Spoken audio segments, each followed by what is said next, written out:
I'm of the theory that the South won the Civil War. They didn't win the battle, they won the war. There's no doubt. Bob, you and I have so much to talk about Well, because you're not wrong. no, the ideology won the war. You are not wrong when you look at all of the concessions that have been made and you look at the way in which Jim Crow came about. I mean, we don't have a post Civil War reality like Germany, Nazi Germany after the Holocaust, where they Mm-mm. say, no, we're stamping this out. We want no more. We don't want to see a statue. We will not name a street after you. We will not name schools after people who would do such grotesque harms in the name of our nation. No, not, we didn't do that. I mean, you have military bases that are named after people who were traitors to the United Hmm. States, in Absolutely. schools, street signs, all of the rest of this, and this kind of romanticization. We have not come anywhere near with saying the South that the Confederates lost. We kind of welcome the Confederate ideology into America today. I Some of us came from Kershaw County. Some people are stand up and rise. Some people are sit and cry. I'm glad I saw this. There's a guy who actually did a commentary after this, or short, so I cut his short. But this is a reason why people say the South won. And part of what they were talking about, it's not just part. Like, you got to understand. Let's just go past. I could go past Jim Crow, right? That concept of you let Nazis come in here after the World War II and added their racism to it. You have neo Nazis, right? You have the KKK, right? All here, and the concept of racism and anti-blackness permeates through pretty much every facet of America. And people like to tell a story of America, and they try to leave out, the Union won and and slavery was over, and we freed you from slavery, not mentioning two things. One, the North was losing, and what actually won the battle was they got um, black people who freed themselves from slavery and some that were already up north, and they fought for the Union, and that's what turned the battle. You know, and then on the other part, um, how can I say this?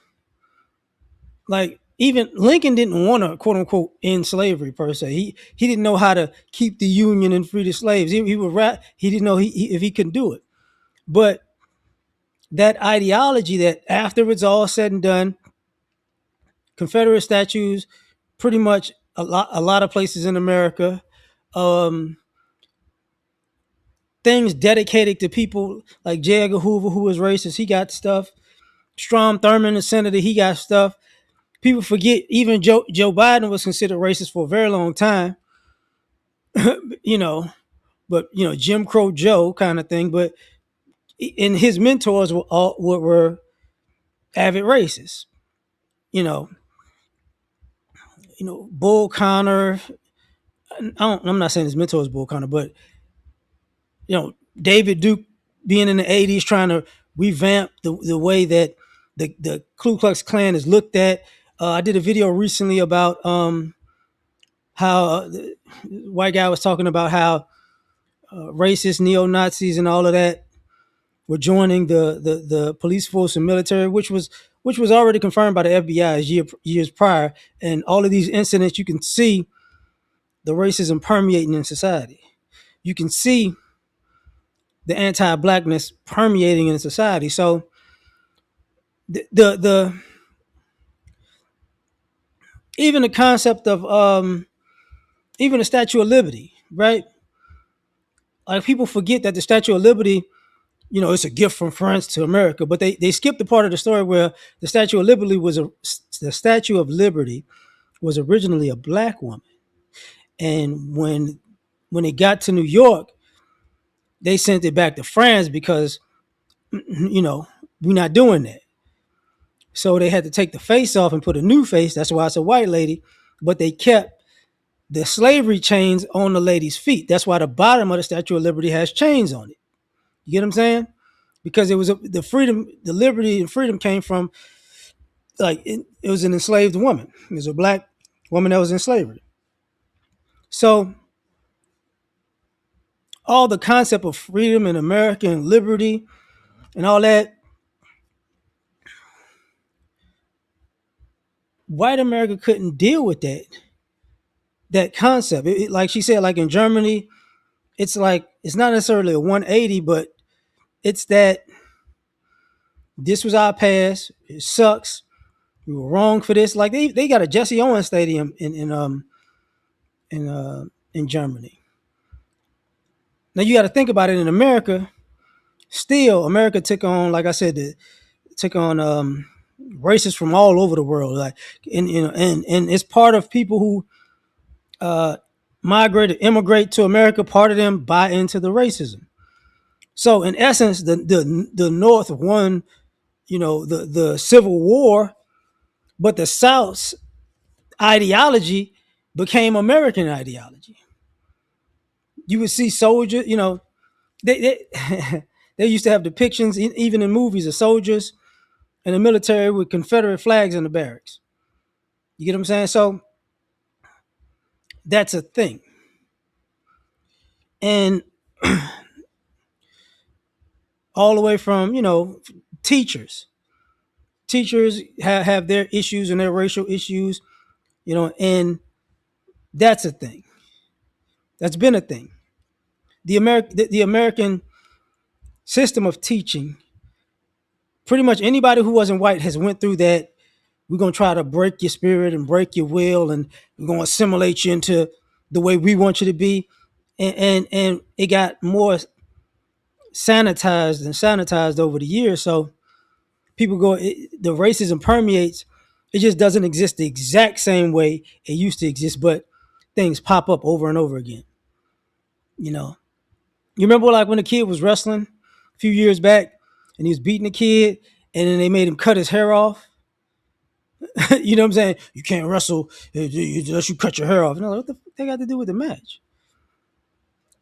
But that was a thing. So he cut his hair and beat the guy. But that's what the teachers used to do back in the day. Part of the whole, like when I brought up the police thing and the slave patrols, the people talk about the police. Part of that was from slave patrols. So the operation is pretty much still the same. So now because the policing comes off as we want to ensure white people's freedom, and we're going to ensure black people's we're going to show black people that they're not free. That's a thing. The Second Amendment, the Black Panthers, how the rules of society keep changing and changing and changing and changing, to make sure that, to make sure that black people will never have an advantage. And it's now it's a different America, and it's different. It's 2026, and it's like, say what you will. The constant celebration of black people getting killed in national stories that people know are dead wrong, and it's like, think about it. That's what that's what the riots were in the 80s with Rodney King. That's what really started that. Nothing to see here. It's all good. And it's like, oh, okay. Killing children, killing babies. It's people don't go, people don't say that America is irrational because America has that Confederate mindset. People start businesses and people would try to sabotage people's businesses because how dare you, do something, That how dare you go in business? We're gonna make sure we're gonna overcharge you for products. That's what we're gonna do. We're gonna we're gonna hit you with all kinds of fines. That's what we're gonna do. We're gonna keep sending people your way and systematically get you out of business. Why? What's the issue? Well, they shouldn't have a. Why should they make money? It's like, gotcha, Confederate mindset. No problem. People go to school, get an education. We're gonna mess with their grades. What? What? People taking these, taking the bar, LSAT, and what we're gonna do is we're gonna take your scores. If you pass, we're gonna take your scores because you black, and we'll give them to somebody white who's failed, and we're gonna say that you didn't pass. It's like, what the? And people got to find this stuff out. Confederate mindset. You get what I'm saying? Confederate mindset.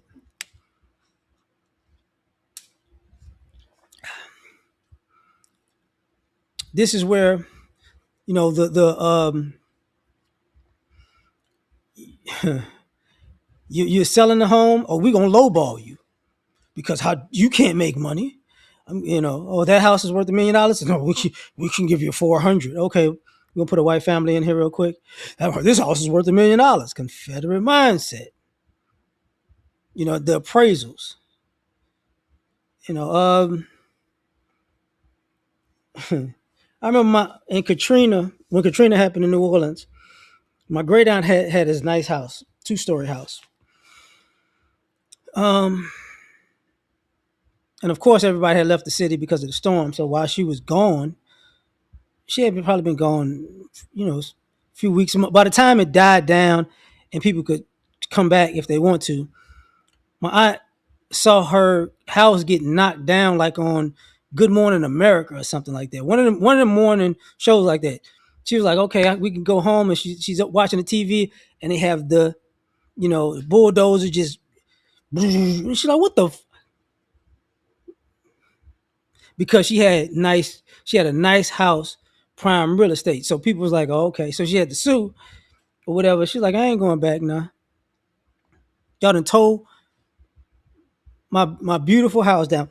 One of them, the same type of houses people saw in those Louisiana movies where it's the 2-story with the pillars and shit. And she had one of those. Like, okay. People stealing, that's my great aunt. One of her sisters, my great grandmother, my great grandfather had land. He had he died, and then they tried to kill my great grandmother to just confiscate the land. So basically, so she moved to New Orleans because of that, and they took the land, the oil, and all that shit, cattle, all kinds of shit, right? But that's a Confederate mindset. Same thing when people talk about that in the Midwest, when people were, people buying properties, trying to buy properties, people getting overcharged, people stealing the properties right under people's noses. The whole red line and the whole blockbuster and the whole highway commission where they ran the highways predominantly through black communities. Confederate mindset. So I understand when people say the South won because mentally the South did win. Because this is people's irrational racism keeps popping up over and over and over again on social media. And not just in life, but it keeps popping up on social media. So, in my opinion, they're right. Tell me what you think. Catch you on the next one. Peace.